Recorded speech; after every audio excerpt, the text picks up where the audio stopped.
Hey, this is the 2015 Nissan Xterra heater core replacement. A lot of work, but not real bad. Start off by taking out all the interior panels. Start off with the glove box. Move on to the center console. All the parts for the instrument panel and lower the steering column. Then you're going to take out all the bolts that hold in which would be the dash. You take all that out. Then you have a bunch of bolts from the side here. Take these covers off. Take them here and here to loosen up this bracket. There's 3 bolts on the other side, 2 bolts on this side. After that, we're going to try to pull out that core out the middle. You're going to have to remove this, move any ductwork that's in the way, and see if we can get it out.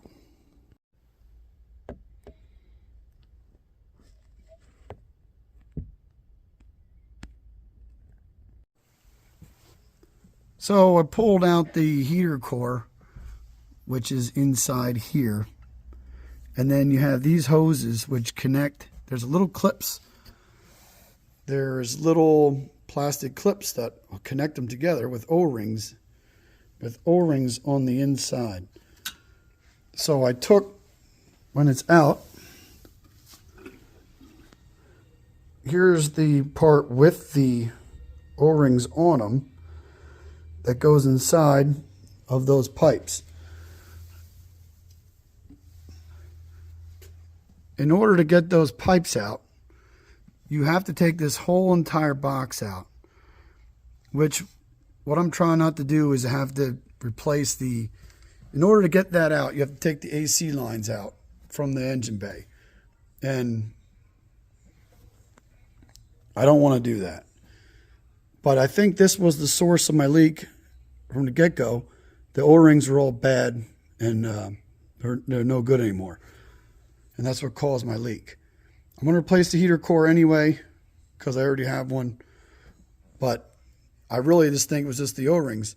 Replace the O-rings. I'm going to try putting this back in and see what happens. Also, one of the things that I didn't mention before was that there's this whole entire air duct on top that has to come off.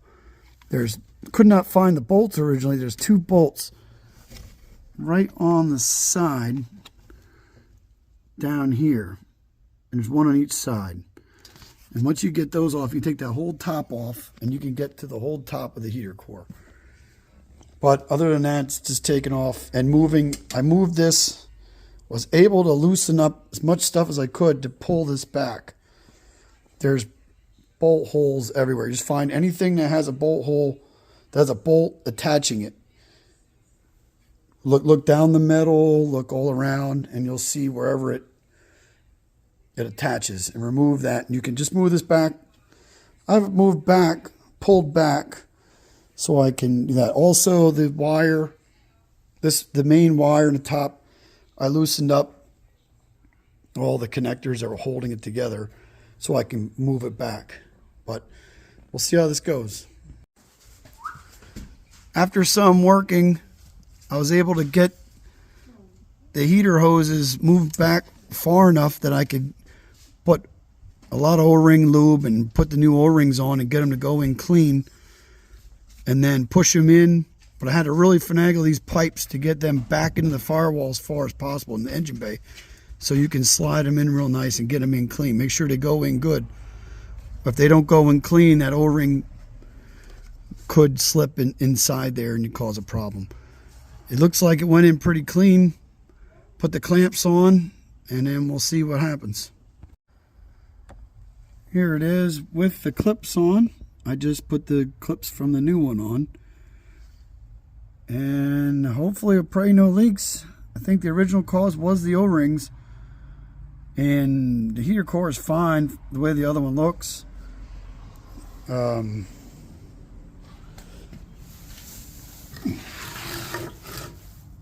old one looked clean. Didn't see any leaking on it. But I did see the one O-ring was really bad. See how junked up that O-ring was. So, and most of my leaking was all over the top, which ran down the side of this black housing down into it. So hopefully that's all it was. I mean, it could just be a really cheap fix if you didn't have a lot of money and you just wanted to replace these. It is a lot of work, but you could do it for cheap. But there's more to come. Hopefully I'll get this back together. Just a few things that I didn't cover in the first part. Now that I'm putting everything back together, I did do a pressure test last night, and I pressure tested the whole coolant system, and I did not see any leaks. I put it overnight, had held, and a few other things. When you're going to put everything back together, make sure you put this upper portion in. This goes in.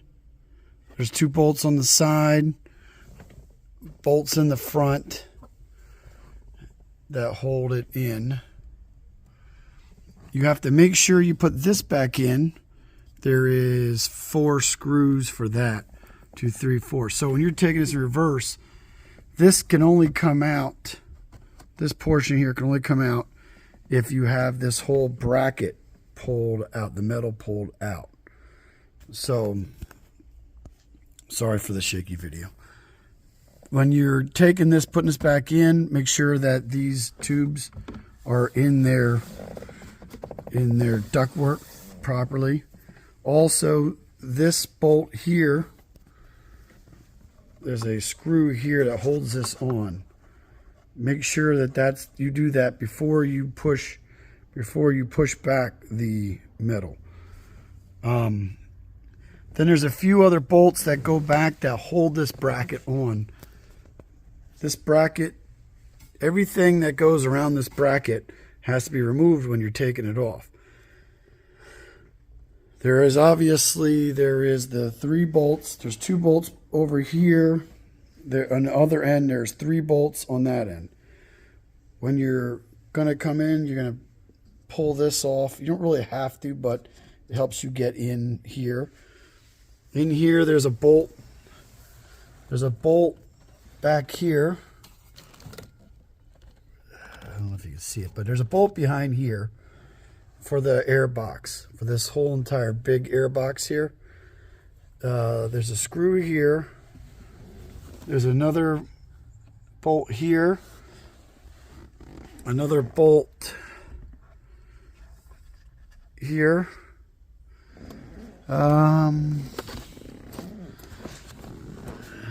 Yeah, I said another bolt down here. And I think that's it as far as those for this bracket. And then, like I said, you put your ones in the back here to hold this bracket back up. Once you re-hook it, because it's in a hook. I don't know if you can see the hook right there. It's actually like a hook. You'll see it when you try to take it out. There is also another bolt up under here. Let me pause it and see if I can. All right, there is also a bolt underneath that goes into this slot here. That goes right here, which I don't have it in at the moment, but that's another bolt from underneath for the bracket. So for the main portion of the bracket, there should be 3 here, 3 here, 2 over there, 2 long ones over there, and then another short one under here, and that will pull off the whole bracket. You can move the bracket just with those bolts. You will be able to move the bracket back. You'll be able to move the bracket back a little bit. And you may not have to do some of the other stuff I said with the airbox, because really all you have to do is move that bracket back just enough to be able to get that airbox. And I was able to do it without taking those pipes off, and that really helped save a lot of, I don't even know how you would even go in the next step. Obviously, disconnecting your AC lines and having them, you know, recharged, which is just something I didn't want to do.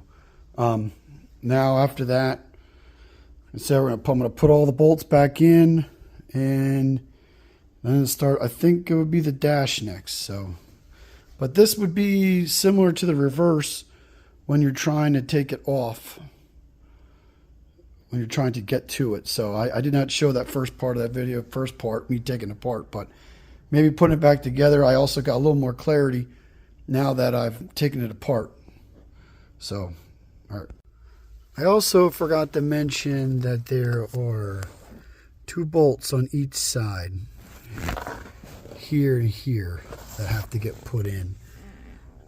You can loosen these up if you need be, but I just loosened it there. You can do either or. I thought it was easier to loosen it here, or you can take the whole bracket off if that. But there's also one on the other side as well. So now I'm at the point where putting in the dashboard back in. There's just a million of these 8mm bolts. You can pretty much tell wherever they went because they have like a star mark on them. And just hopefully you took a lot of pictures, and it's just a lot of taking stuff off. You just unbolt, unbolt, unbolt, unbolt, unscrew, unscrew, and, you know, putting it all back together. Obviously the steering column was dropped. There's a few bolts for that.